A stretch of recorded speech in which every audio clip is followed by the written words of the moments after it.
विद्वान श्री पुण्यार्क जी का, उनसे आग्रह करूंगा कि अपनी बातें रखें। उनको भी सुनना सुखद होता है। हमारे पास वक्ताओं की श्रृंखला है और सबको सुनना है। सबसे जैसे अभी कहा सचिदानंद जी ने कि हम लोग अपने मुख्य अतिथि को जब सुनेंगे तो आनंद अलग आएगा। तब तक हम लोग पुण्यार्क जी को सुने, उनको हम लोग लगातार पढ़ते हैं, उनको सुनना भी सुखद होगा।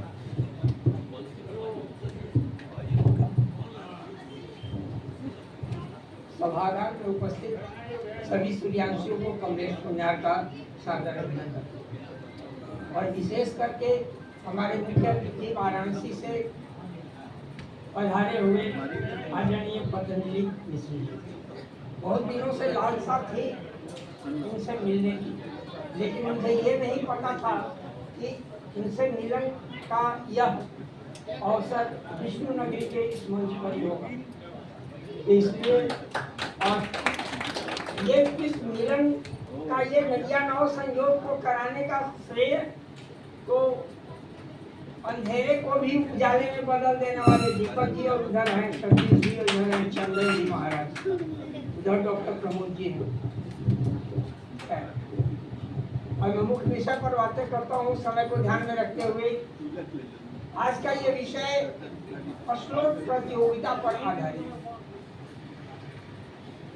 अक्सर करीब 8-10 वर्ष पहले मेरे मन में ये विचार आया था, और लंबे समय से जो गया में संस्था जो कार्यरत है हम सूर्यांशियों के, उस संस्था के कुछ संचालन माने मंच से नहीं लेकिन व्यक्तिगत तौर पर संचालन करने वाले कुछ लोगों को मैंने ये सुझाव दिया था कि इस तरह से ये कार्यक्रम कैसा रखा जाए ताकि नई पीढ़ी को, उस समय मेरा मुख्य ध्यान कर्मकांड को लेकर के था, क्योंकि बार बार हम ये ध्यान दिलाते हैं कि अगर मेरा कुछ बिगड़ा है तो मेरा संस्कार बिगड़ा है, बाकी सारी चीजें तो आपको जानने वाली है।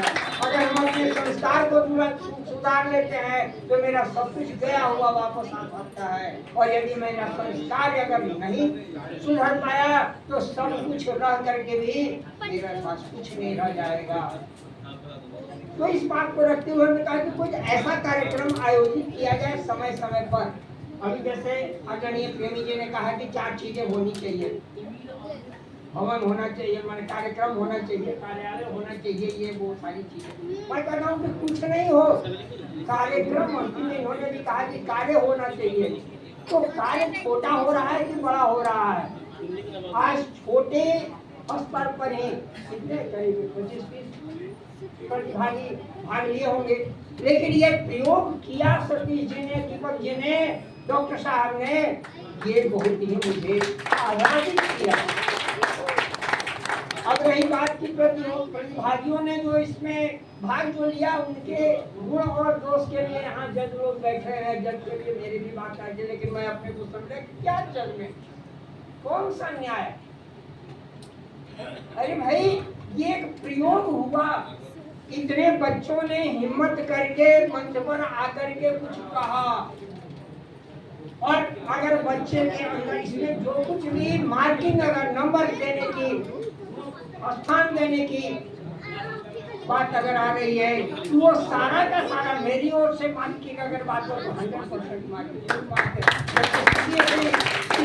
बोर्ड वाले बोर्डियों को उधर करके मार्किंग देते हैं, मैं उस तरह से मार्किंग देना पसंद करूंगा, क्योंकि सभी प्रतियोगी, और अगर थोड़ी भी कुछ त्रुटियां अगर उन बच्चों से हुई है जो यहाँ आकर के हिम्मत उठा करके भाग लिए हैं, तो वो त्रुटियां उन बच्चों की नहीं है, उन त्रुटियों के लिए उनके अभिभावक जिम्मेवार हैं, जिन्होंने उन्हें संस्कृत के प्रति जागरूक नहीं किया है।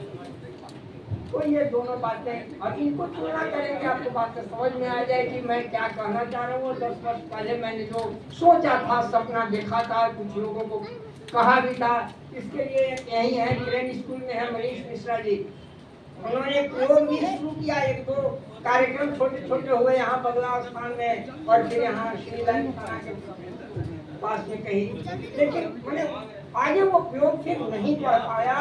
इस तरह का कार्यक्रम समय समय पर कई बार होना चाहिए और नई पीढ़ी को इसमें आगे लाने का प्रयास करना चाहिए। गार्जियन तो गार्जियन अभिभावक अभिभावक होता है, सुझाव दे सकता है। जैसा कि प्रेमी जी ने कहा कि हमारे पास एक उम्र के खास पड़ाव के बाद विचार होते हैं, विचार को प्रतिपादित माने जमीन पर उतारने के लिए शक्ति उसके पास तो कम होती है। वैसे भी मैं कई बार उनको से कहा कि भाई मेरे पास विचार है, मैं कमरे में बैठ करके बंदूक चलाने वाला सिपाही हूँ, मैं कलम का सिपाही हूँ। सीमा पर तो आकर के अब नई पीढ़ी को यहाँ पे लाना होगा और नई पीढ़ी में ये प्रेरणा जागृत करनी होगी, उनमें संस्कार देना होगा। और फिर बात को समेटते हुए अंतिम छोड़ के तो अपन निष्कर्ष देकर कहना चाहूँगा कि जो समस्याओं की बात आती है और स्थानों की बात आती है, ये बड़ी अच्छी बात है कि सोने के थाली में भोजन करना चाहिए, चांदी के थाली में भोजन करना चाहिए, लेकिन क्या सोने की थाली नहीं होगी तो भोजन करना बंद कर देंगे? नहीं, स्थान होना चाहिए, कार्यालय होना चाहिए, व्यवस्था होनी चाहिए। लेकिन अगर कुछ भी नहीं है तो आज इस सब रेस्टोरेंट में जिस तरह से ये कार्यक्रम आयोजित हुआ और जिस तरह से बढ़ चढ़ करके आप लोगों ने भागीदारी में आप उपस्थित हुए, प्रतिभागियों लोग भी यहाँ उपस्थित हुए, कार्यक्रम को सफल बनाए। इसी तरह से कार्यक्रम साल में 2-4 होते रहने चाहिए। कार्यक्रम की महत्ता है। हम किराए के भवन में ही क्यों न सही अपने भवन का ख्वाब देखते रहे, प्रयास करते रहे, हो जाए बड़ी अच्छी बात है। लेकिन किराए के भवन में सही, किराए की कुर्सियों पर बैठ करके सही, लेकिन कार्यक्रम तो हो, पत्तल में ही खाएं, लेकिन खाएं तो समय पर।